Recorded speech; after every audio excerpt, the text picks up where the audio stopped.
6వ అధ్యాయము, మత్తయి సువార్త 6వ అధ్యాయము 12 నుండి 15 వచనాలు మనం చదువుకుందాం. మత్తయి సువార్త 6వ అధ్యాయము 12వ వచనం నుండి 15వ వచనం వరకు మనం ఒకసారి చదువుకుందాం.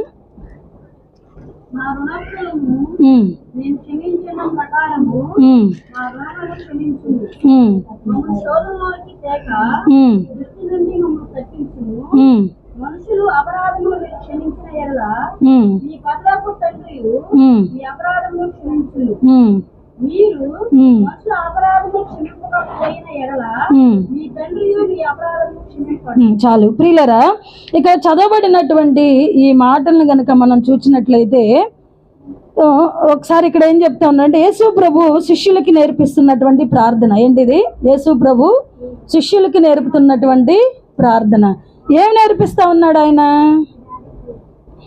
ఏం చెప్తా ఉన్నాడంటే, మా రుణస్థులను మేము క్షమించి ఉన్న ప్రకారము మా రుణములను క్షమించుము. ఏమంటా ఉన్నాడు? మా రుణస్థులని ఏంటంట, మా రుణస్థుల్ని మేము ఎలాగైతే క్షమిస్తామో మీరు మమ్మల్ని కూడా ఏం చేయాలంట. అంటే మనం క్షమించకపోతే ఏం లేదు అంటే మనమే ఏం చేస్తున్నాం ప్రార్థనలో అంటే అటువంటి ప్రార్థన యేసు ప్రభు శిష్యులకి నేర్పించాడు. అంటే మనం ఏం చెప్తున్నాడు? మా రుణస్థులను మేము క్షమించిన ప్రకారము ఏం చేయాలంట, మా రుణములను మీరేం చేయాలి? క్షమించాలి. అంటే మనం కనుక క్షమించకపోతే ఆయన ఏం చెప్తున్నట్టు మనకి?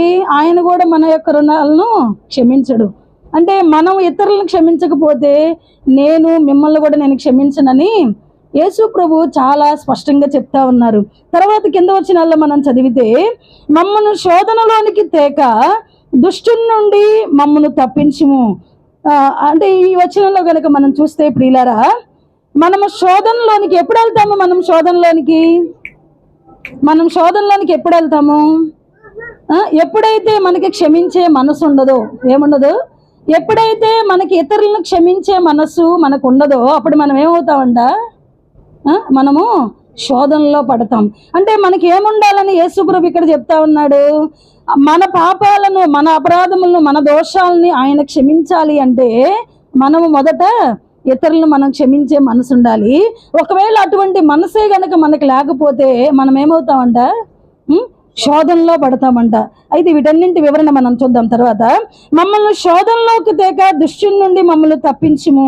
అంటే ప్రియులరా, నిజంగా దుష్టుని నుండి అంటే మనకి ఎప్పుడైతే క్షమాగుణం ఉండదో, ఇతరులు మన ఎడల చేసిన తప్పిదాలు పాపం తెలుసో తెలియకో ఏదో తొందరపడి ఏదో ఒకటి అంటే మనం ఏం చేయాలి? పెద్ద మనసు చేసుకొని ఏం చేయాలి? ఒకవేళ వాళ్ళు మనల్ని క్షమించకపోయినా, వాళ్ళు మన గురించి నెగిటివ్ మనసులో పెట్టుకొని మనతో మాట్లాడకపోయినా మనమైతే ఏం చేయాలి?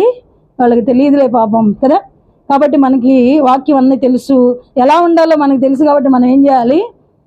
మనం క్షమించే మనసు మనం కలిగి ఉండాలి. ఒకవేళ ప్రియులారా మనకి అటువంటి క్షమించే గుణం కనుక లేకపోతే మనం ఏమవుతామో తెలుసా? అపవాది ఉచ్చుల్లో, అపవాది యొక్క ఉరుల్లో మనం పడతామని దేవుని వాక్యం చాలా స్పష్టంగా మనకి ఇక్కడ తెలియజేస్తుంది. తర్వాత కింద వచనంలో కూడా మనం చదివితే, మనుషుల అపరాధములను మీరు క్షమించిన ఎడల మీ పరలోకపు తండ్రియు మీ అపరాధములను క్షమించును. మీరు మనుషుల అపరాధములను క్షమింపకపోయిన ఎడల మీ తండ్రియు మీ అపరాధములను క్షమింపడు. అంటే ఈ యొక్క మనం చదివిన ఈ 4 వచనాల్లో కూడా మనకి అర్థమవుతున్నటువంటి విషయం ఏంటంటే, మన యొక్క శత్రువుని కదా, లేదంటే మన ఎడలు ఎవరైతే తప్పిదాలు చేశారో, ఎవరైతే రుణముగా ఉన్నారో వాళ్ళని మనము క్షమించకపోతే ఆయన మన యొక్క తప్పులను ఆయన క్షమించడు. ఒకవేళ అటువంటి క్షమాగుణమే మనకు లేకపోతే మనం ఏమవుతామంట? అపవాది యొక్క ఉచ్చుల్లో మనం పడతాము, శోధనలో మనం పడతామని ఇక్కడ ఈ 2 అర్థాలు ఈ 4 వచనాల్లో మనకు కనబడతా ఉన్నాయి. ప్రియులారా, మనం ఆలోచించినప్పుడు అసలు ఎందుకు మనం ఇతరులని మనం క్షమించలేము? ఎందుకు క్షమించలేకపోతా ఉన్నాము? క్షమింపకపోతే ఏమవుతుంది? అలానే దానికి గల కారణం ఏంటి? క్షమించకపోతే ఎందుకు మనం క్షమించలేకపోతా ఉన్నాం? దానికి కారణం ఏంటి? క్షమించకపోతే ఏమవుతుంది కదా. మనం ఈ విషయాలు చూద్దాం ఒకసారి. యెషయా గ్రంథము 5వ అధ్యాయము 20వ వచనం ఒకసారి మనం చదువుదాం. 5వ అధ్యాయము 20వ వచనం ఒకసారి చదువుదాం.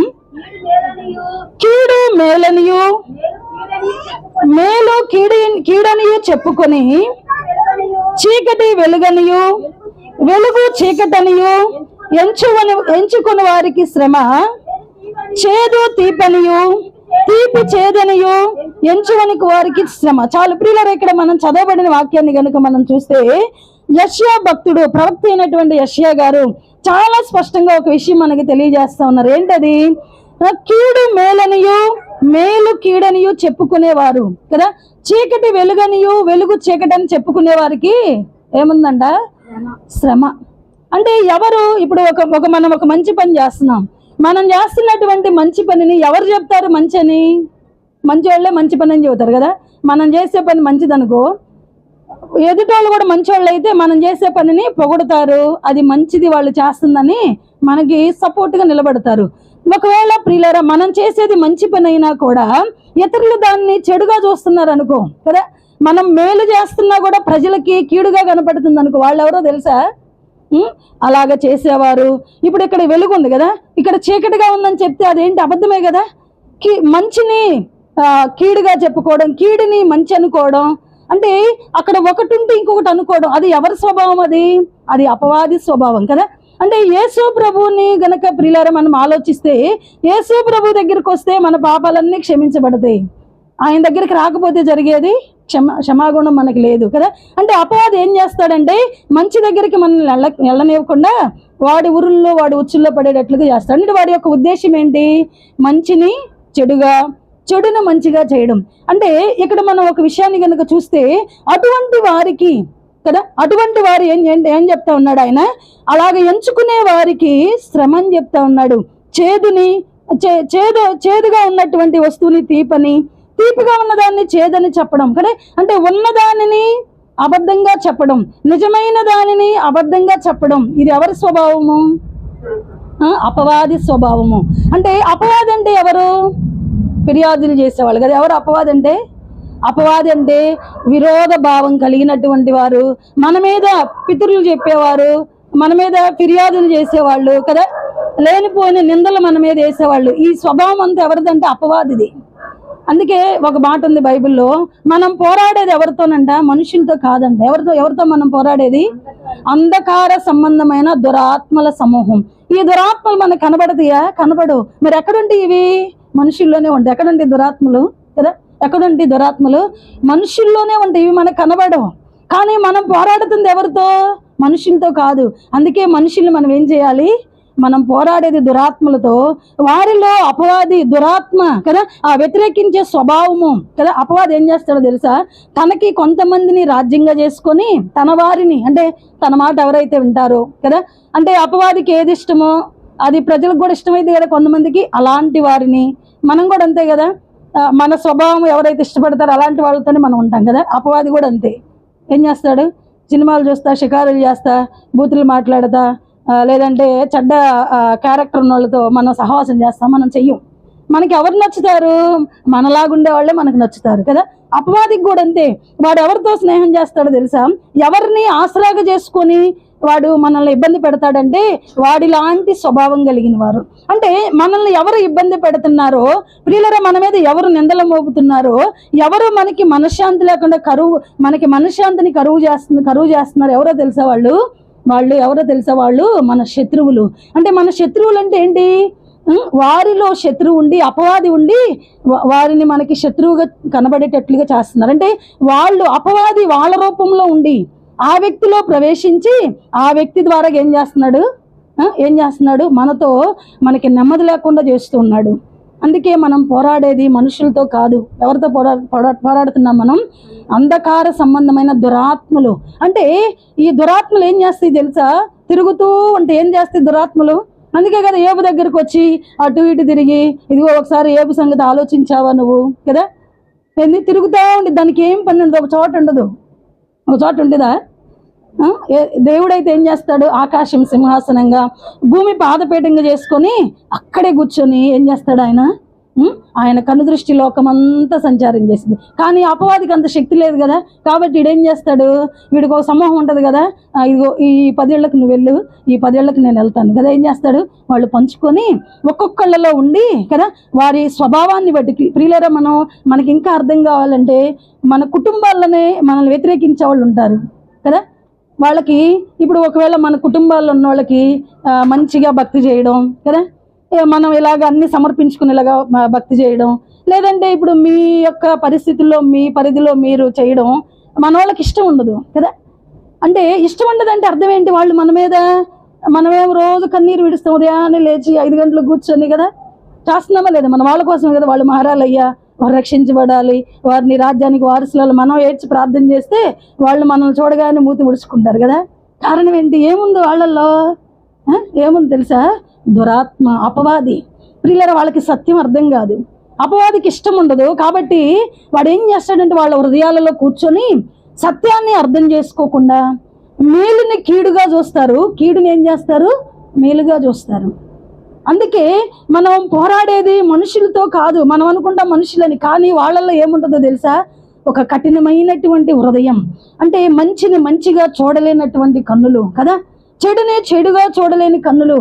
ఇటువంటి వారు ఏం చేస్తారో తెలుసా, న్యాయాన్ని త్రిప్పివేస్తారు. ఏం చేస్తారు వీళ్ళు, ఇటువంటి కన్నులు లేనటువంటి వారు, మంచిని మంచిగా చెడును చెడుగా చూడలేనటువంటి వారు న్యాయాన్ని అన్యాయంగా, అన్యాయాన్ని న్యాయంగా త్రిప్పివేస్తారు. ఎందుకంటే వాడు కొంతమందికి తనను నిజంగా తనకిష్టమైన వారిని కొంతమందిని ఆసరాగా చేసుకుని ఎవరెవరు ఏ బలహీనతల్లో ఉంటారో ఆ బలహీనత మీద దెబ్బ కొట్టి మనకేం చేస్తాడు, కుటుంబాల్లో నెమ్మది లేకుండా చేస్తాడు కదా. మన కుటుంబాల్లో మనలాంటి స్వభావం ఉంటే ఏ సమస్య ఉండదు. అందరూ అలా ఉంటారా, ఒకళ్ళు ఉంటారు మనకి ఒక ముళ్ళుగా. వారిలో అపవాది ఏం చేస్తాడు, వారిలో ఉండి మనకి చికాకు, కోపం కదా, వాళ్ళ క్రియలు, వాళ్ళ ఆలోచనలు, వారి మాటలు, వాళ్ళ తలంపులు, వాళ్ళ ఉద్దేశాలు, ఊహలన్నీ కూడా మనకి ఏమవుతా ఉంటాయి, మనతో కలవవి. ప్రతిసారి మనకి నెమ్మది లేకుండా చేస్తాడు వాడు. అందుకే మనం ఏం చేయాలో తెలుసా, అపవాది తంత్రాలను ఎరిగి మనం ఏం చేయాలి, బహుజ్ఞానంగా మనం వాళ్ళు వ్యతిరేకంగా ఉన్నారని మనం కూడా అరిచే మనకు ఏమైపోయింది అక్కడ, అపవాది రెడీగా ఉంటాడు. ఎందుకో తెలుసా, ముందు వచ్చిన మనం చూద్దాం.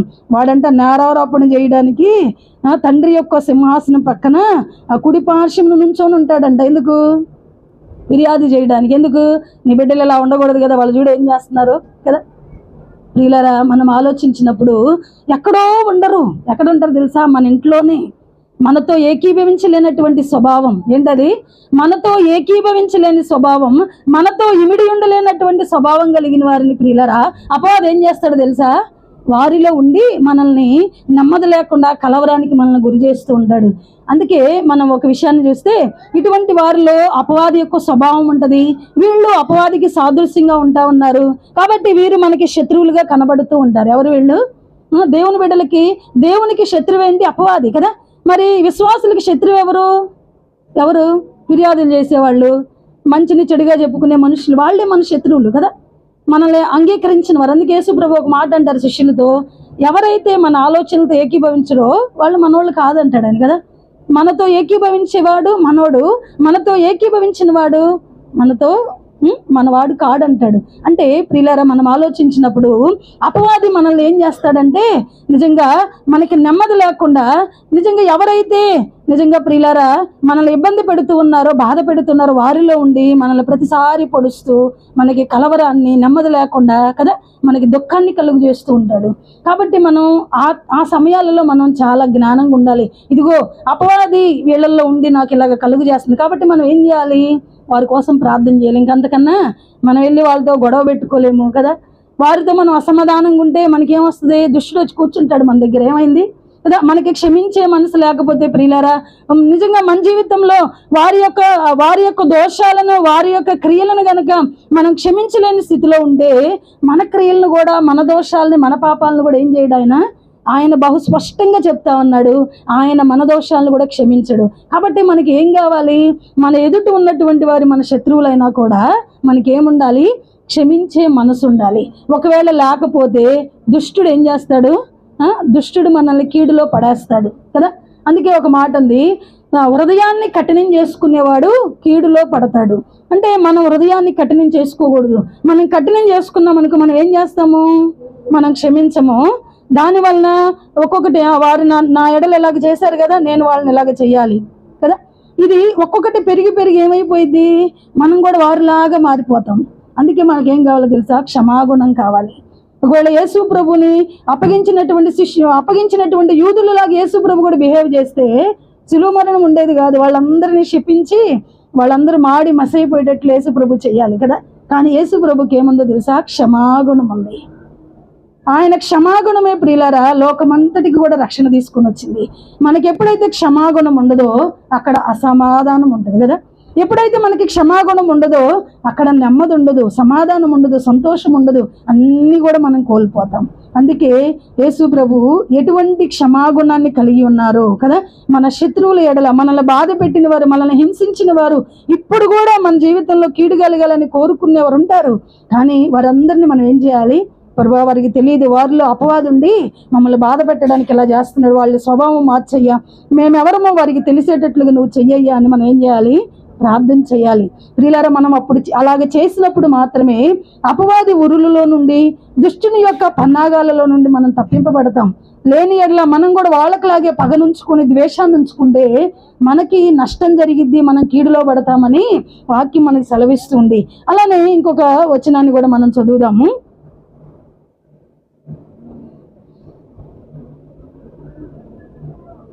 ప్రకటన గ్రంథము 12వ అధ్యాయము 10వ వచనం ఒకసారి మనం చదువుదాం. ప్రకటన గ్రంథం 10వ అధ్యాయము 12వ అధ్యాయము 10వ వచనం.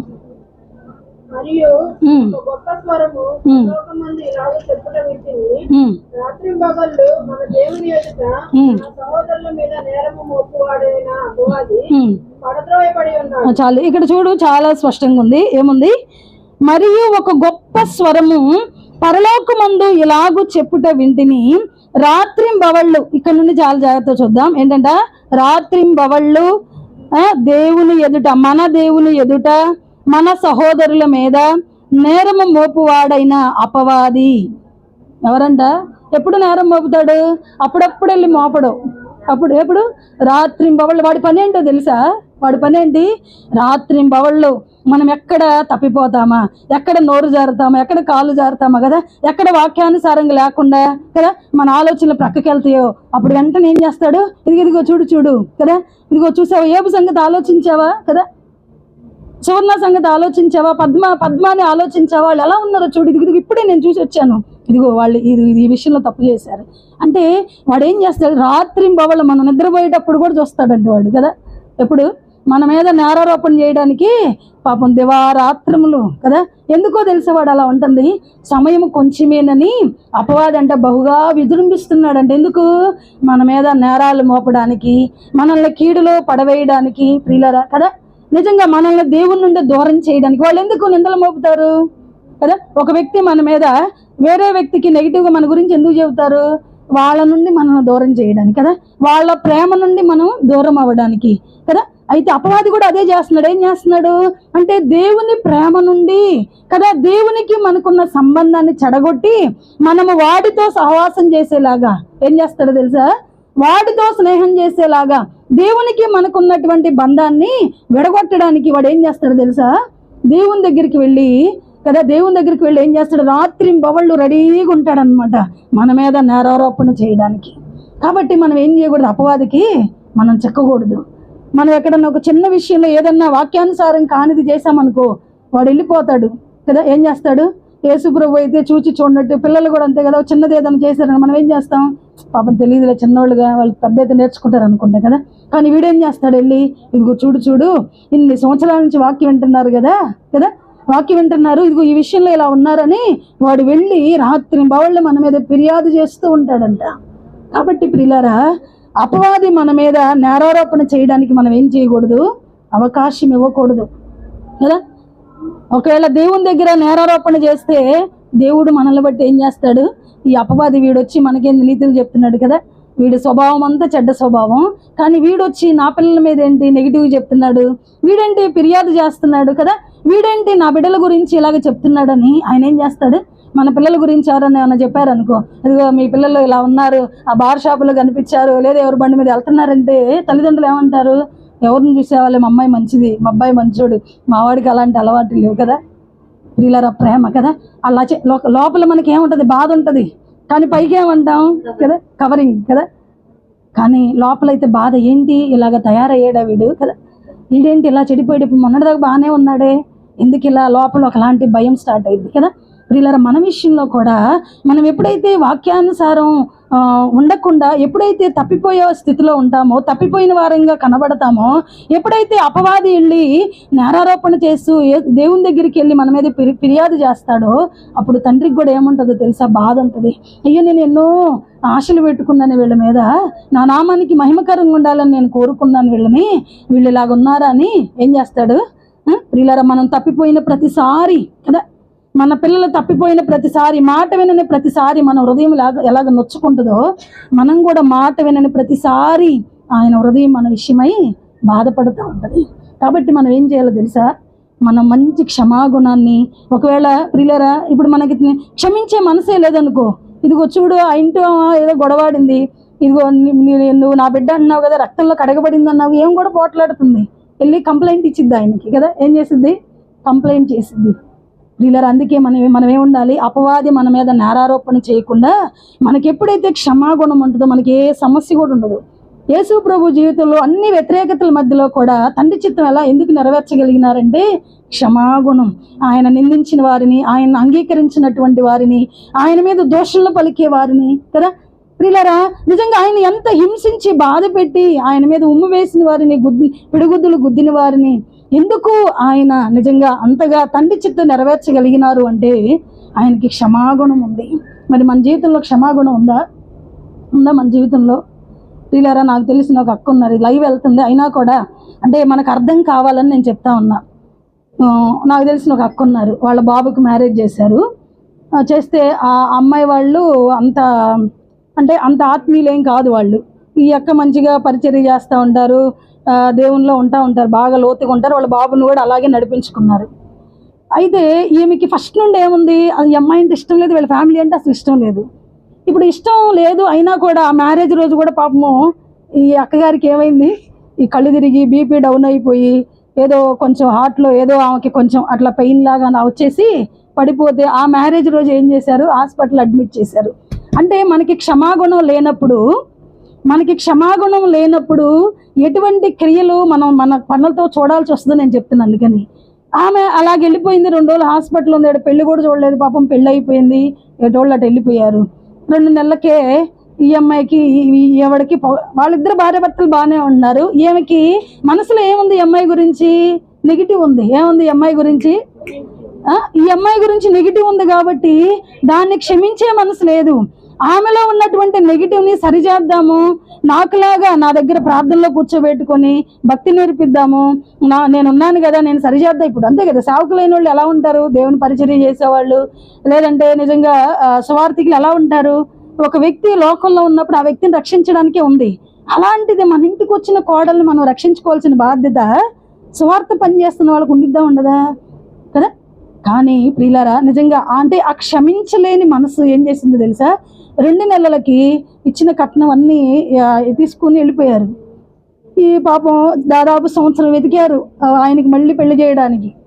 ఆయన మంచి సాఫ్ట్వేర్, మంచి ఇల్లు ఉంది, అన్నీ మంచిగా ఉన్నాయి, కానీ సంవత్సరం దాకా కుదరలేదు. ఒక రోజు నన్ను అడిగితే నేను అన్నా, అక్క ఇది దేవుని చిత్తం కాదేమో వాళ్ళు విడిపోవడం, మరలా అమ్మాయి వస్తే మీకు ఇష్టమేనా అన్నా. కొంచెం క్షమించమని అడిగి వస్తే తప్పే ఉందిరా, ఓకే అన్నట్టుగా, ఇష్టం లేనట్టు అన్నారు అనమాట. మళ్ళీ నేనేమనుకుంటానని. ప్రియులారా అది ఎన్ని చూసినా కూడా సెట్ అవ్వాలి ఒకడు కూడా. అంటే వాళ్ళిద్దరిని దేవుడు కలిపాడు, మనుషుల స్వభావాలు ఏమైంది కలవక అక్కడ ఎడబాటు జరిగింది. సంవత్సరంన్నర చాలా ఇబ్బంది, చాలా కలవరం, తెలియనటువంటి వేదన ఆమెలో ఉంది. చివరికి ఏమైంది తెలుసా, చివరికి ఏమైందంటే ఎవరికి చెప్పకుండానే ఆ అమ్మాయికి ఫోన్ చేసుకొని చక్కగా మ్యారేజ్ చేసుకొని హైదరాబాద్లో 3 బెడ్రూమ్ ఇల్లు తీసుకొని ఉన్నాడు. ఇంకేమైపోయింది తెలుసా, ఒకలాంటి ఆక్రోషం కదా, అసమాధానం, అంటే క్షమించలేని మనస్సు. అంటే ప్రియులారా మనకి ఏముండాలంటే మనకి చాలా జ్ఞానం అవసరం. ఇదిగో ఈ బిడ్డ లోకానుసారమైంది, ఈ బిడ్డ అపవాది ఉచ్చుల్లో ఉంది, లేదంటే దేవుని గురించి తెలియదు, నేను ఈ బిడ్డకి నా మంచి సాక్ష్యం ద్వారాగా ఈమెకి స్వార్థ చెప్పి రోజు ఫ్యామిలీలో కూర్చొని ఆమెకు కొంత వాక్యం చెప్పి నేను నా మంచి ఏముంటుంది, బైబిల్లో ఒక మాట ఉంది కదా, మంచి ప్రవర్తనతో భర్తను రాబట్టుకోవచ్చు, మన మంచి ప్రవర్తనతో ఎవరినైనా సంపాదించుకోవచ్చు కదా. ఆమె ఒక మంచిగా అలాగ ఆలోచించి కోడలతో మంచిగా ఉంటే ఎలా ఉండేది? ఖచ్చితంగా ఇటువంటి అసమాధానము, ఇటువంటి నిజంగా స్వార్థ చెప్తున్నారు ఇలా ఉన్నారేంటి కదా, తెలిస్తే అందరూ ఏమన్నా అనుకుంటారు, ఇదొక టెన్షన్. మళ్ళీ ఈ బీపీలు షుగర్లన్నీ డౌన్ అవ్వడం, పెరగడం, మనిషి బక్కచిక్కిపోవడం, ఇవన్నీ ఎక్కడి నుండి వచ్చినాయి? నేను ఒక్కోసారి ఆలోచించుకుంటాను అనమాట. అంటే ఈ మనిషికి క్షమించలేని స్వభావాన్ని బట్టి కదా, తగ్గించుకోలేని స్వభావాన్ని బట్టి, అంటే ఇతరుల్లో ఉన్న పాపాన్ని, చాలా మందిని కూడా మనం చూస్తే ఎలా ఉంటారు తెలిసేవాళ్ళు, పాపం వాళ్ళు అన్ని విషయాల్లో మంచిగానే ఉంటారు, ఒక విషయంలో ఎక్కడో లోపం ఉంటుంది, దాన్ని పట్టుకొని ఏం చేస్తారో తెలుసా, ఇంకా వీళ్ళని ఊరంతా కూడా కనబడిన వాళ్ళందరికీ ఈ లోపం చూపిస్తూ ఉంటారు కదా. వీళ్ళకి క్షమించే మనసు ఉండదు. వీళ్ళరా ఒకవేళ వాళ్ళలో లోపం ఉందని మనం ఏం చేయాలి? మనం మంచివాళ్ళం కదా, మనం ఏం చేయాలి? ఊరంతా చెప్పకూడదు, ఏం చేయాలి? మనం ఏం చేయాలి? మనం చెప్పుకోవాలి కదా. ఎలా చెప్పుకోవాలి? కొంతమంది చెప్తారు అన్ని అన్ని అవి ఇవి అన్నీ కలిపి చెబుతారు, లోకం దేవుని వాక్యం వాళ్ళ పనిచేసిద్దా? ఏదైనా సత్యమే బోధించాలి, ఖచ్చితంగా అది పనిచేస్తుంది మనలో. ఇలారా నిజంగా క్షమాగుణం లేని కారణాన్ని బట్టి ఆమె జీవితంలో ఎంత వేదనో. చివరికి ఏమైందో తెలుసా? ఆస్తుల దగ్గర, పంపకాల దగ్గర, మళ్ళీ వాటి దగ్గర గొడవలు. దానికి మీడియేటర్ నేనే, అటు మాట్లాడి ఇటు మాట్లాడి అన్నీ నాకు వస్తూ ఉంటాయి ఫోన్లు. బ్రదర్ అంటారు, ఏంది సెటిల్మెంట్ చేయడానికి ఏదో అంటారు కదా దాన్ని, అది పెట్టుకో శుభ్రంగా సరిపోయింది అంటారు. అంటే అటు చెప్తారు ఇటు చెప్తారు. ఈయనకి ఫేవర్గా మాట్లాడితే అక్క ఏమనుకుంటారు, మాటల్లో పడిపోయింది, నన్ను నెగిటివ్గా అనుకుందని. ఈ అక్కకు ఫేవర్గా మాట్లాడి తీనే అంటాడు, మీకు నేను ఎంత చెప్పినా అర్థం కావట్లేదు అక్క అంటాడు. కాబట్టి నేనేమైపోయి సైలెంట్ అయిపోయి కొంచెం ఫోను అట్లా అట్లా పెట్టాను అనమాట. అంటే కొంచెం బిజీగా ఉండి నేను ఎత్తట్లే ఈ మధ్య. అంటే ప్రియులారా, నేనేం చెప్తానంటే వాళ్ళకి ఎట్లాగైనా కూడా ఆమె గురించి ఈయనకి మంచిగా, ఈయన గురించి మంచిగా అలాగే చెప్పి వాళ్ళని సెట్ చేయాలి, అలాగే నేను ఆలోచిస్తాను అనమాట. కానీ ఏదో ఒక రూపంలో ఏం ఊరుకోదుగా, చుట్టాలకు ఫోన్ చేయను, అక్కళ్ళకి ఫోన్ చేయను, వాళ్ళందరికీ ఫోన్ చేసుకుని ఈయన అడిగించను, ఈయనకి ఏమైంది ఇక్కడ లోపల కోపం రేగుతూ ఉంటుంది కదా. ఇదంతా ఏంటంటే స్వభావం, క్షమించలేని మనసు. ఏంటి మనసు?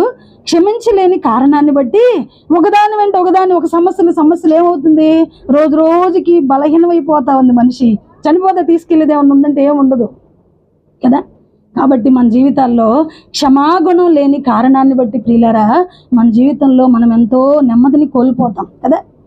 అపవాది కూడా మన మీద ఫిర్యాదులు చేస్తూ ఉంటాడు, రాత్రింబవళ్ళు రెడీగా ఉంటాడు వాడు కదా. కాబట్టి మనం ఏం చేయాలో తెలుసా? అపవాదికి మనం చెక్కకూడదు. మనం క్రమంగా మనల్ని ఎంత బాధ పెట్టినా కూడా మనం దేవుని సన్నిధిలో కన్నీరు విడిస్తే వాళ్ళ దోషం వాళ్ళకే ఉంటుంది, దేవుడు మనల్ని అన్ని విషయాల్లో క్షేమంగా నడిపించుకుంటాడు. అలానే ప్రియులారా, ఇంకో వాక్యం కూడా మనం చదువుదాం. జకరియా గ్రంథము 3వ అధ్యాయము 1వ వచనం మనం ఒకసారి చదువుదాం. జకరియా గ్రంథము 3వ అధ్యాయము 1వ వచనం మనం చదువుదాం. మరియు యెహోవా దూత ఎదుట ప్రధాన యాజకుడైన యెహోషువ నిలబడుటయు, సాతాను ఫిర్యాది అయి అతని కుడిపార్శ్వమున నిలబడుటయు అతడు నాకు కనపరిచెను. చాలు ప్రియులారా, ఇక్కడ చదివినటువంటి వాక్యంలో కూడా మనం చూస్తే యెహోవా దూత ఎదుట ప్రధాన యాజకుడైన యెహోషువయు నిలబడుటయు, సాతాను ఫిర్యాది అయి అతని కుడి పార్శ్వమున నిలిచి ఉండుటయు అతడు నాకు కనుబరిచిన. ఇక్కడ ఒక దర్శనం అన్నమాట జకరియాకి. ఈ దర్శనంలో ఏం చూస్తా ఉన్నాడు ఆయన? యెహోషువ అంటే మోషే కాలంలో ఉన్న యెహోషువ కాదు, 3 యెహోషువాలు ఉన్నారు. ఎవరున్నారు బైబిల్లో మనకి? 3 యెహోషువాలు ఉన్నారు. ఇవన్నీ కొంచెం గుర్తుపెట్టుకుంటే మనకి మంచిదని నేను అనుకుంటున్నా. 3 యెహోషువాలు ఉన్నారు. ఎవరు వాళ్ళు 3 యెహోషువాలు అంటే, నూను కుమారుడైనటువంటి యెహోషువ, ఈయనే మోషేతో కలిసి నడిచినటువంటి యెహోషువ. అయితే రెండో అతను ఎలియేజరు కుమారుడైనటువంటి యెహోషువ. ఎవరైనా? ఎలియేజరు కుమారుడైనటువంటి యెహోషువ. మూడో ఆయన ఎవరు? యెహోజాదా కుమారుడు.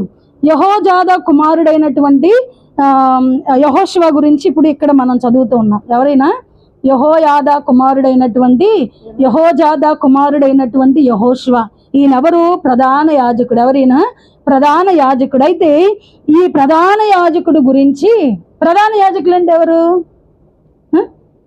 ప్రధాన యాజకులు అంటే ఎవరు? అంటే పరిచర్య చేసేవాళ్ళు, దేవుని సేవకులు వాళ్ళు కదా. దేవుని మందిరంలో ఉండి దేవుని పనిచేసేవాళ్ళు ప్రధాన యాజకులు. ఈ ప్రధాన యాజకుడి మీద కూడా అపవాది ఏం చేస్తుంది? ఫిర్యాదు చేయడానికి కదా, ఆయనలో ఉన్న తప్పేదో చెప్పడానికి ఏం చేస్తుందంట? కుడి పార్శ్వమున వచ్చి నుంచుందంట సింహాసనం. దేవుడు కూర్చున్న సింహాసనం పక్కన ఏం చేస్తుంది? ఆ కుడి పార్శ్వమున నుంచొని రెడీగా ఉంది. ఏం చేయడానికి? ఈ ప్రధాన యాజకుడి మీద ఫిర్యాదు చేయడానికి. అంటే ప్రియులారా, అపవాది యొక్క పని ఏంటో తెలుసా? సేవకుల మీద, విశ్వాసుల మీద, ఆయన బిడ్డల మీద ఎప్పుడు ఏం చేస్తా ఉంటాడు? ఫిర్యాదులు చేయడమే వీడి పని. ఏంటి వాడి పని? ఫిర్యాదులు చేసుకుంటూ మన సాక్ష్యాన్ని చెడగొట్టడమే వాడి పని. ఏంటది? మన సాక్ష్యాన్ని చెడగొట్టడము, మనకి నెమ్మది లేకుండా చేయడము, మన కుటుంబాలలో అలజడి రేపడము, లేదంటే మన బంధువులతో సమాధానం లేకుండా చేయడము వాడి పని అదే. కాబట్టి వాడు ఎప్పుడు చూడు రాత్రి బవళ్ళ కూడా పాపం వాడికి కలవరం. సమయం కొంచెమే ఉంది, ఒక్కొక్కరిని నేను పాడు చేయాలి, ఇదిగో ఆ నరకంలోనికి ప్రతి ఒక్కళ్ళు లాక్కొని వెళ్ళాలన్నట్టుగా వాడు ఏం చేస్తాడు తెలుసా? బహుగా విజృంభిస్తూ కదా. అందుకే రాత్రి బవళ్ళ నిద్ర కూడా పోడు వాడు కదా. చావుకులందరూ నిద్రపోతారు కదా, అపవాది మాత్రం నిద్రపోడు. ఎందుకు? వాడు ఎప్పుడు చూడు దేవునికి మనకి దూరం కలుగు చేయడానికి, దేవుని కృపలో నుండి మనల్ని దూరం చేయడానికి, మనల్ని నరకపాత్రలు చేయడానికి, మనకి నెమ్మది లేకుండా చేయడానికి వాడు ప్రధాన యాజకులను కూడా వదిలిపెట్టట్లే. ఎవరిని వదిలిపెట్టట్లే? దేవుని మందిరంలో పరిచర్య చేసే వాళ్ళని కూడా వదిలిపెట్టట్లే వాడు. పిల్లారా, అంటే అపవాది ఎంతగా మన హృదయాలను కఠినం చేస్తూ ఉన్నాడు కదా. మన హృదయాలను ఎంతగా వాడు నిజంగా కఠినం చేసి దేవుని చిత్తంలో నుండి పక్క తీసుకుని వెళ్ళాలని ఆలోచిస్తూ ఉన్నాడో మనకి బహుతాటగా మనకు అర్థం కావాలి. అయితే వీడు ఇంతగా ప్రయత్నం చేస్తుంటే పౌలు గారు ఒక మాట అంటాడు, ఒకసారి చూద్దాము. అంటే అపవాది యొక్క ఉద్దేశం టోటల్ ఏంటంటే మనల్ని దేవుని చిత్తంలో నుండి పక్క తీసుకుని వెళ్ళడం, మన యొక్క బలహీనతల గురించి, మన తప్పుల గురించి దేవుని దగ్గర నేరారోపణ చేయడం, ఫిర్యాదు చేయడం. అయితే పౌలు గారు ఒక మాట చెప్తా ఉన్నారు. ఎఫెసీయులకు రాసిన పత్రిక 4వ అధ్యాయము 17-18 వచనాలు మనం చదువుదాం. ఎఫెసీయులకు రాసిన పత్రిక 4వ అధ్యాయము.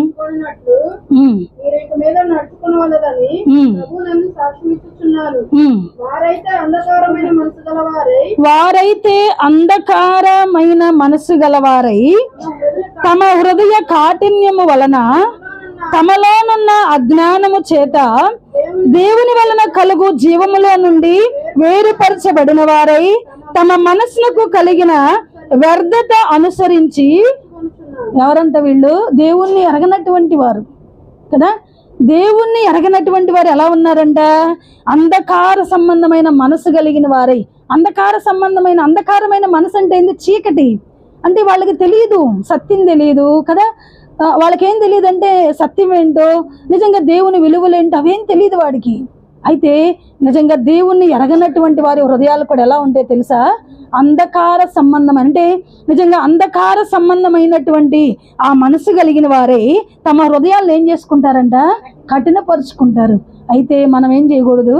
అలాగ ఉండకూడదు. మనకన్నీ తెలుసు కదా దేవుని గురించి కదా, మనకన్ని సత్యాలు తెలుసు కదా. తెలిసిన మనం ఏం చేయాలి? కఠినంగా ఉండకూడదు కదా. అందుకే పౌలు గారు ఎఫెసీయులకు రాస్తా ఉన్నాడు, ఇదిగో దేవుణ్ణి ఎరగనటువంటి వారు అలాగుంటారు, మీరైతే ఏం చేయకూడదు అంటే చూడాలి. మనమైతే ఏం చేయకూడదంట? వారి వల్లే మన హృదయాన్ని కఠినం చేసుకోకూడదంట. తర్వాత అంటున్నాడు ఆయన, వారు తమ హృదయమును కఠినము వలన తమలోనున్న అజ్ఞానము చేత. ఏమి అజ్ఞానము? వాళ్ళకి మనకంటే చాలా జ్ఞానము, కన్నింగ్ మెంటాలిటీ, మోసం చేయడం, ఎలాగా పైకి రావాలన్నీ తెలుసు వాళ్ళకి. మరి అజ్ఞానం ఏంటి? దేని విషయంలో అజ్ఞానం? వాళ్ళు ఆత్మ సంబంధమైన విషయాలలో అజ్ఞానులు. వాళ్ళకి ఏం తెలియదు పాపం దేవుని గురించి కదా, వాళ్ళకి సత్యం గురించి తెలియదు కదా. ప్రియులారా, వాళ్ళు అజ్ఞానులు. ఆ విషయంలో వారికి లోక సంబంధమైన జ్ఞానం విషయంలో మనకంటే పండితులు గొప్పవారుగా ఉండొచ్చునేమో, కానీ ఆత్మ సంబంధమైన విషయాలలో వాళ్ళకి జ్ఞానము శూన్యం. వాళ్ళకి ఏమి లేదు హృదయంలో. అందువల్ల వాళ్ళు ఏం చేస్తారు? ఆ అజ్ఞానము చేత హృదయాలని కఠినపరుచుకుంటారంట. అయితే మీరు అలాగ ఉండొద్దు అని పౌలు గారు మనల్ని హెచ్చరిస్తూ ఉన్నారు. తర్వాత మనం చదివితే, దేవుని వలన కలుగు జీవములో నుండి వేరుపరచబడ్డారంట. వాళ్ళు ఏమయ్యారు? ఈ అజ్ఞానం వలన, తెలుసుకోకపోవడాన్ని బట్టి అంటే ఏమైపోయారు? వాళ్ళు దేవుని నుండి వేరు చేయబడ్డారు. ఏమైపోయారు వీళ్ళు? మనం ఎలా ఉన్నాము? దేవునికి దగ్గరగా ఉన్నాం కదా, దేవునితో మనకు సంబంధం ఉంది కదా. అయితే దేవునితో సంబంధం ఉన్న మనము అజ్ఞానుల్లాగా మనం ఏం చేయకూడదు, మన హృదయాలను కఠినం చేసుకోకూడదు. ఒకవేళ కఠినం చేసుకుంటే వాక్యం ఎరగనటువంటి వారికి, వాక్యం తెలిసిన మనకి ఏం లేదు, ఏం తేడా లేదు కదా. ఎంత స్పష్టంగా పౌలు గారు చెప్తున్నారు. వాళ్ళకి అజ్ఞానం చేత కఠినలుగా ఉంటారు. వాళ్ళు అజ్ఞానం వల్ల వాళ్ళు ఏమైపోయారు, దేవునికి దూరం అయ్యారు. మరి జ్ఞానం తెలుసుకున్న మనం, దేవుని సత్యాన్ని ఎరిగినటువంటి మనం, ఎన్నో లోతైన విషయాలు తెలిసిన మనము, దేవుని ప్రేమ ఏంటో, ఆయన కృప ఏంటో, ఎందుకు ఆయన ఈ లోకానికి వచ్చారు, అసలు ఆయన ఎవరో కదా. నిజంగా ఆయన గురించిన అవగాహన, ఆయన గురించిన జ్ఞానం మనకుంది. జ్ఞానం ఉన్న మనము ఎలా ఉండకూడదు, అజ్ఞానుల్లాగా కఠినులుగా మనం ఉండకూడదు. ప్రియులారా, వాళ్ళకి జ్ఞానం లేదు కాబట్టి వాళ్ళు కఠినాత్ములైపోయి దేవుని వలన కలుగు జీవం అంటే వాళ్ళకి ఏమి లేదు. వాళ్ళు ఒక్కసారి కన్ను మూస్తే వాళ్ళ జీవం ఉండదు. వాళ్ళకి వాళ్ళు ఎక్కడ కన్ను తెరుస్తారో తెలుసా, చీకటి బ్రతుకులే వాళ్ళు కదా. అంధకార సంబంధమైనటువంటి ఆ దురాత్మ సమూహంలోకి వీళ్ళు కూడా వెళ్ళిపోతారు. తర్వాత వీళ్ళకి జీవం ఉండదు, ఇంకా ఏముండదు, వీళ్ళకి జీవం ఉండదు. ఏడ్పు పండ్లు కొరుకుతే అక్కడ ఉంటుంది. ఇలారా నిజంగా మనము అజ్ఞానుల్లాగా మనం ఉండకూడదంట. ఒకవేళ అజ్ఞానుల్లాగా ఏమి తెలియనటువంటి వారిగా ఉండి, వాక్యం తెలిసి కూడా తెలియనటువంటి వారిగా కనుక మనం అలాగుంటే మనం కూడా ఏమవుతాము, దేవుని నుండి దూరపరచబడిపోతాం కదా. ఆయనలో ఉన్న జీవాన్ని మనం కోల్పోతాం. కాబట్టి మనం ఏం చేయకూడదు, కఠినాత్ములంగా మనం ఉండకూడదు. ఆ జీవం పొందుకోవడానికి కదా మనం ఈ పరిస్థితులన్నీ, ఎన్ని ఆటంకాలు ఉన్నా కూడా మనం దేవుని సన్నిధికి రావడం, ఆయన స్తుతించడం, ప్రార్థన చేసుకోవడం, మన ప్రయాస అంతా ఇదే కదా. మరి ఎందుకు మనం కఠినంగా ఉండాలి కదా. అజ్ఞానులు ఉంటారంట, దేవుణ్ణి ఎరగని వారు ఉంటారంట కఠినులుగా. మరి మనము ఆ స్థితిలో ఉన్నాము అంటే ప్రియులారా, మనం ఎవరము, మనము వాక్యపు వెలుగులో మనల్ని మనం పరీక్షించుకోవాలి కదా. ఆ కింద వచనంలో కూడా ఆయన ఇంకా అంటాడు ఇంకో మాట, తమ మనస్సులకు కలిగిన వ్యర్థతను అనుసరించి వాళ్ళు ఏం చేస్తారు తెలుసా, వాళ్ళ మనసులో ఏది దోస్తే అది చేసుకుంటూ వెళ్ళిపోతారు. కానీ దేవుని బిడ్డలమైన మనం ఎలా ఉంటాము, మనం ఇది చెయ్యొచ్చేలేదు, ఇది చేస్తే అపవాది నా మీద ఫిర్యాదు చేస్తాడేమో కదా, నా దేవుడు ఆయన నామం అవమానపరచబడిద్దేమో, నా దేవుడు నన్ను బట్టి దుఃఖపడతాడేమో. మనకేముంటుంది, పరిశుద్ధాత్మ దేవుడు మనలో ఉండి మనకి బోధిస్తాడు మనం ఎలాగుండాలో. కానీ వాళ్ళు జ్ఞానం లేని వారు, చీకట్లో ఉన్నవారు, సత్యం తెలియనటువంటి వారు, వాళ్ళైతే ఏం చేస్తారు, వాళ్ళకి ఏది దోస్తే అది కదా. పిల్లరా, మనం అలాగ ఉండకూడదని దేవుని యొక్క వాక్యం సెలవిస్తూ ఉంది. అలానే మనం కింద వచ్చిన ఇంకోటి కూడా చదువుదాము. మరి మనం ఇటువంటి అజ్ఞానులుగా మనం ఉంటే మరి మన కోసం యేసు ప్రభు ఏం చేస్తున్నారు. యోహాను గారు ఒక మంచి మాట రాశారు. యోహాను రాసిన మొదటి పత్రిక 2వ అధ్యాయము 1-2 వచనాలు మనం చదువుకుందాం. త్వరగా మనం ముగించుకుందాం ఒక 5 నిమిషాల్లో, అంటే చదివి. యోహాను రాసిన మొదటి పత్రిక 2వ అధ్యాయము 1-2 వచనాలు. నా చిన్న పిల్లలారా, నేను చదువుతాను. నా చిన్న పిల్లలారా, మీరు పాపము చేయకుండా ఉండుటకై ఈ సంగతులు మీకు రాయిచున్నాను. ఎందుకు, మీ పాపం చేస్తే అపవాది రాత్రింబావుల్లో ఆ సింహాసనం పక్కన ఉన్నాడు ఫిర్యాదు చేయడానికి. మీరు పాపం చెయ్యొద్దు. అయితే ఆయన ఇంకో మాట అన్నాడు, ఎవడైనను పాపము చేసిన ఎడల నీతిమంతుడైన యేసుక్రీస్తు అను ఉత్తరవాది తండ్రి యొద్ద మనకున్నాడు. వీడేమో ఒక పక్కన ఫిర్యాదు చేయడానికి ఉంటే మనకెవరున్నారు, మన యేసయ్య ఇంకో ప్రక్క నుండి, లేదు లేదయ్యా వాళ్ళు తప్పిపోయిన మాట వాస్తవమే, వాళ్ళు ఒప్పుకున్నారు, వీడికి తెలియదు, వీడి పని ఏంటి, ఆ తప్పిపోగానే పరిగెత్తుకుని నీ దగ్గరికి వస్తాడు. కానీ వాళ్ళు ఏం చేశారో తెలుసా, వాళ్ళు నా దగ్గర ఒప్పుకున్నారు, కన్నీరు విడిచారు, వాళ్ళు సమాధానపరచబడ్డారని మన ఉత్తరవాది మన కొరకు ఏం చేస్తాడంట, తండ్రి దగ్గర సింహాసనం పక్కన కదా యేసు ప్రభు ప్రియులరా మన పక్షాన వాదించడానికి కదా. అపవాది ఓ పక్కనుండే కదా, ఆ కోర్టులో కనుక జడ్జిల దగ్గర ఎవరుంటారు, అటు లాయర్లు ఇటు లాయర్లు ఉండి వాదించుకుంటుంటారు కదా. ఒకవైపు అపవాది ఫిర్యాదు చేస్తే ఇంకోవైపు యేసు ప్రభు మన పక్షాన ఎలా ఉన్నాడు, వాదించడానికి కదా. ఒక లాయర్ లాగా, అడ్వకేట్ లాగా మన మీద నేరాలు మోపుతుంటే లేదు లేదని మనల్ని కాపాడుకోవడానికి కదా మన పక్షాన ఉత్తరవాదిగా ఉంటూ ఉన్నాడు. వీళ్ళరా, మన దేవుడు మనం తప్పిపోతే విడిచిపెట్టేవాడు కాదు ఆయన కదా. మన పిల్లలు తప్పు చేసినా కడుపు నిండా భోజనం పెట్టి వచ్చిందాక, కళ్ళు లోపలికి పోయిందాక ఎదురు చూసి కదా మనం వాళ్ళని ఎలాగ ప్రేమిస్తామో ఆయన కూడా అంతే. తప్పిపోయినప్పుడు మనల్ని విడిచిపెట్టాడు ఆయన. మన పక్షాన ఏం చేస్తాడు, యుద్ధం చేస్తాడు అపవాదితో.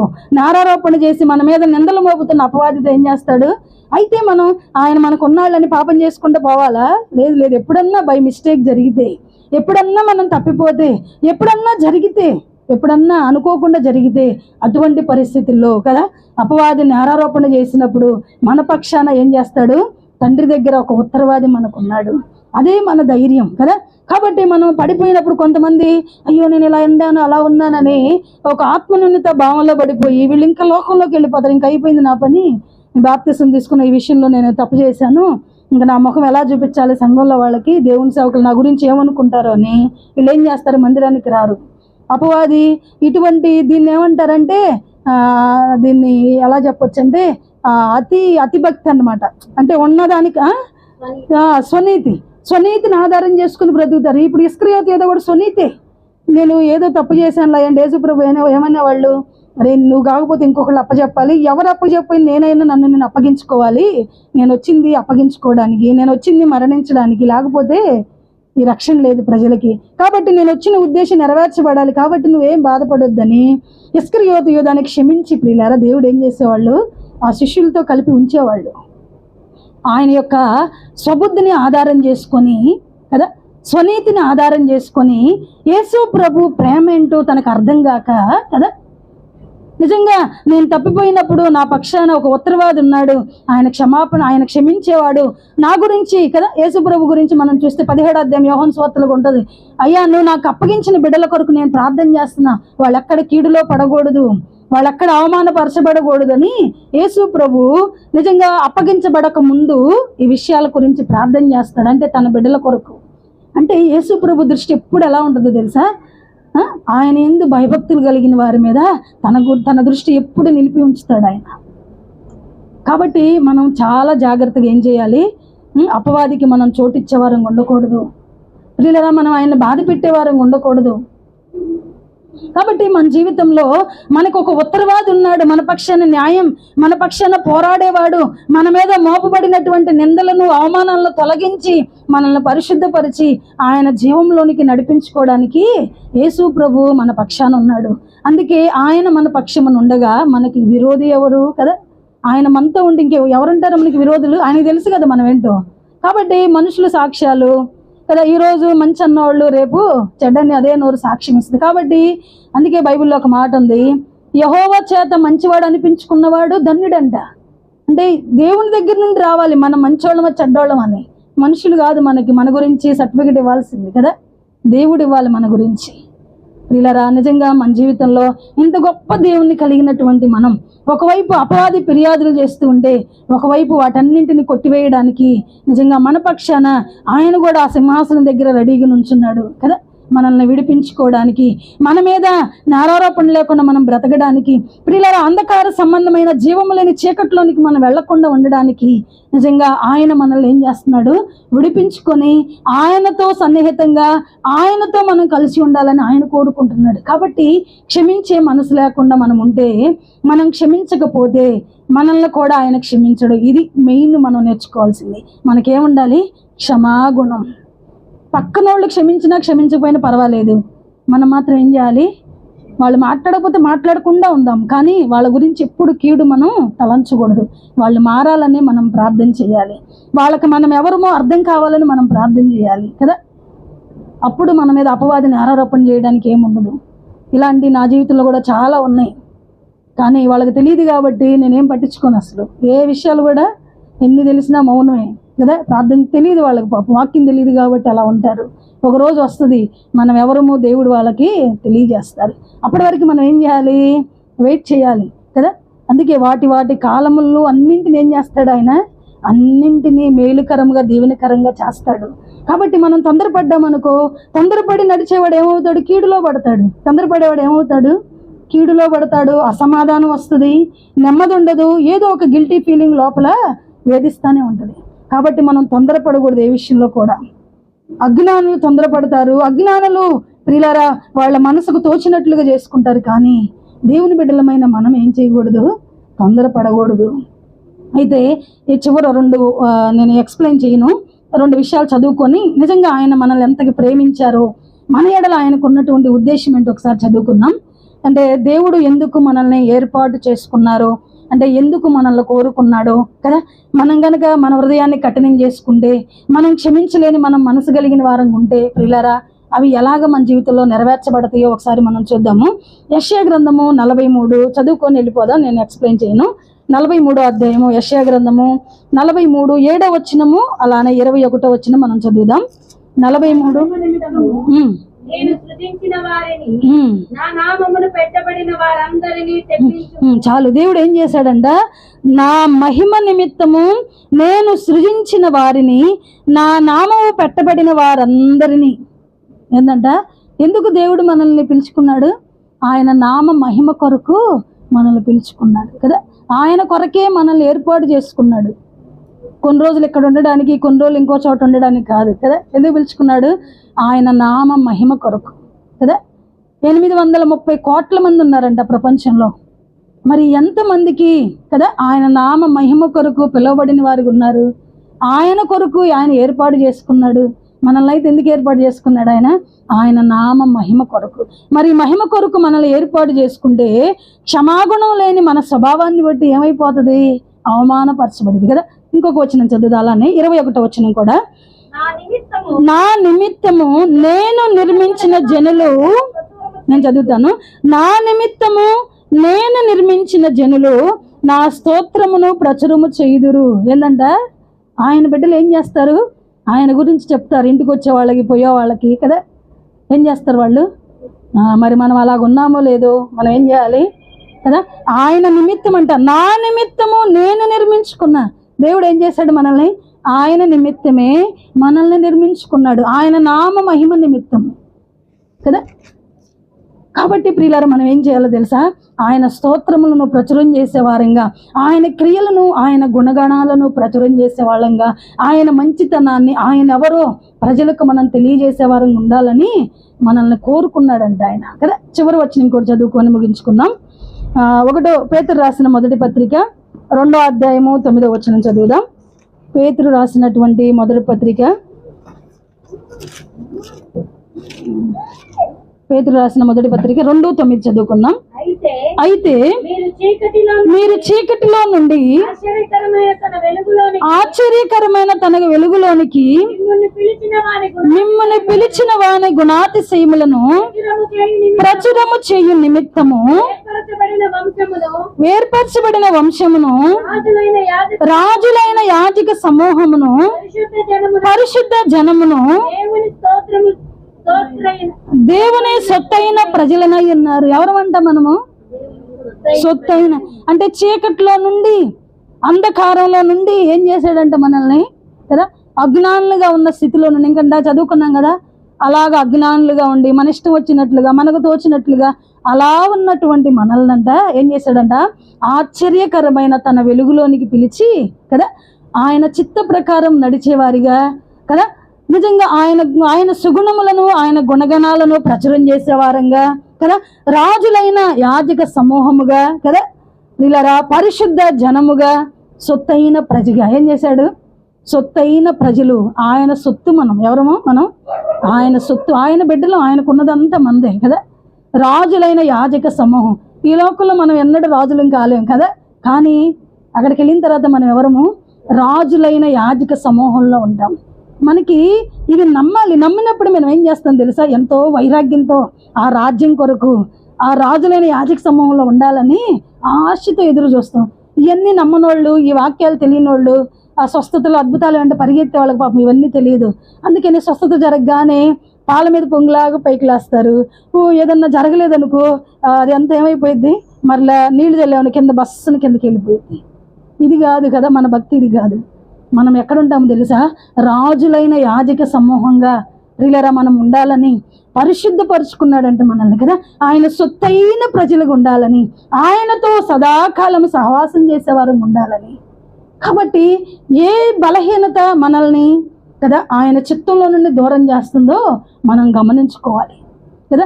ఏ బలహీనతలను బట్టి అపవాది మన మీద నేరారోపణ చేస్తున్నాడో, ఏ విషయాలు మనం సహించలేని వారం ఉంటూ ఉన్నామో, ఏ విషయాలలో మనల్ని బాధ పెట్టే వారి విషయంలో క్షమించలేకపోతా ఉన్నాము.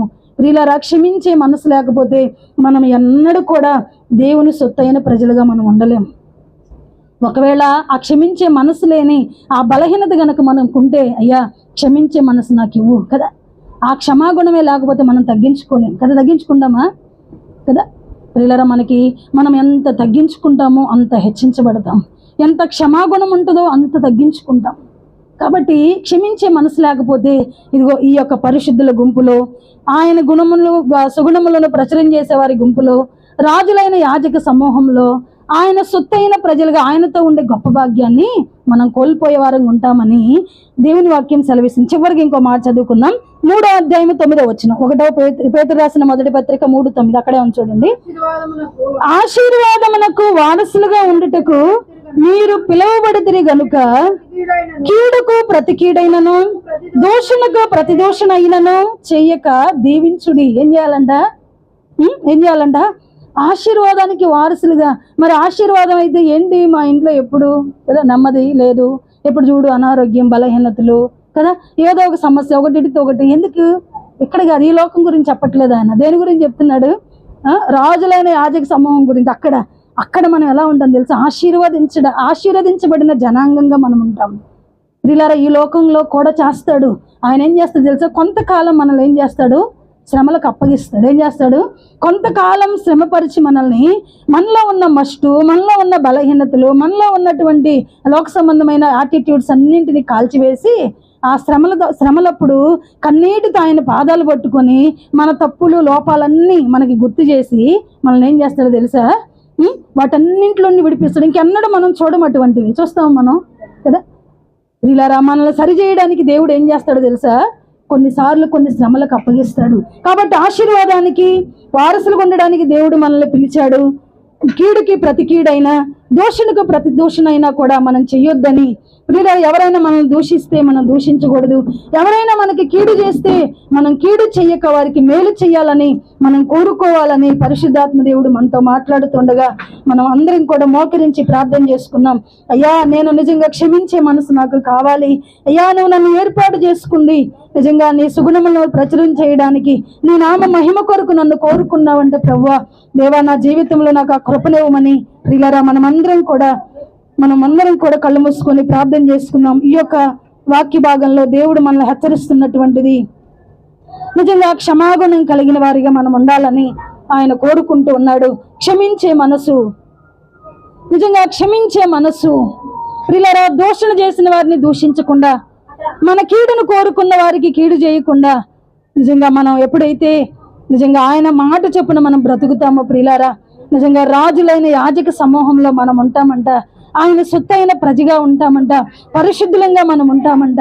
కాబట్టి అటువంటి గొప్ప ధన్యత దేవుడు మనకి ఇవ్వాలని ఈ వాక్య భాగం అంతా కూడా మన జీవితాలకు అన్వయించుకుంటూ మనం కూడా నిజంగా క్షమాగుణం కలిగినటువంటి వారంగా రాజులైన యాజక సమూహంలో ఉండినట్లుగా ఆశీర్వాదానికి వారసులుగా పిలువబడినటువంటి మనము మన యొక్క ప్రియులారా బలహీనతను బట్టి ఈ కృపను పోగొట్టుకునే వారంగా ఉండకుండానట్లుగా దేవుని సన్నిధిలో మనం ప్రార్థన చేసుకున్నాం. ఈ విషయం కొరకు రూపా సిస్టర్ ప్రార్థన చేస్తారు. విన్నటువంటి ఈ వాక్యము మనందరి జీవితాలలో కూడా దేవుడు నిజంగా కార్యరూపం దాల్చినట్లుగా విన్నటువంటి మాటలు పదే పదే మనం నెమరు వేసుకుంటూ ఆయనకి ఇష్టలైన బిడ్డలుగా ఉండినట్లుగా ప్రార్థన చేసుకున్నాం.